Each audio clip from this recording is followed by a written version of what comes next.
Success ஆனால் okay இவன் வந்து அப்போ இவன் வந்து குவாலிஃபைடு அப்படின்னு அந்த இவனை மதிக்கலாம், குவாலிஃபைடு கூட இல்லை இவனை மதிக்கலாம் அப்படின்றதே வந்துட்டு சக்ஸஸ் ஆனதா அந்த முடிவு எடுக்கிறாங்க.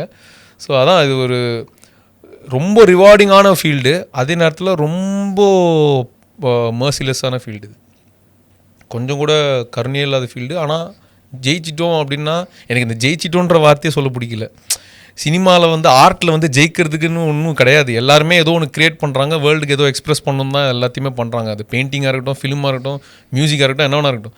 ஆனால் அதில் ஒரு சக்ஸஸ்னு ஒரு ஃபேக்டரை எடுத்துகிட்டு வந்து அதை வந்து ஆர்ட்டோட சம்மந்தப்படுத்துறதே வந்துட்டு எல்லாருமே ஏதோ ஒன்று கன்வே பண்ண சொல்ல தானே பண்ணுறாங்க. பட் என்ன பண்ணுறது, சக்ஸஸ் டிசைன் வச்சு தான் ஜட்ஜ் பண்ணுறாங்க ஆட்களை.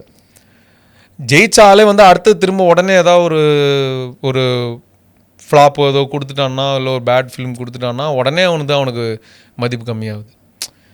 இதெல்லாம் வந்து நல்லா இல்லைல்ல ஆக்சுவலாக. ஆமாம், ரொம்ப லோன்லி தான். சக்ஸஸ் ஆகிட்டா நம்மளை சுற்றி கண்ணுக்கு தெரிகிற அளவுக்கு ஜனம் இருக்கும். ஃபெயிலியர் ஆகிடுச்சுன்னு வச்சுக்கோங்களேன், பக்கத்தில் வந்து பேசக்கூட ஆள் இருக்காது. அந்த மாதிரி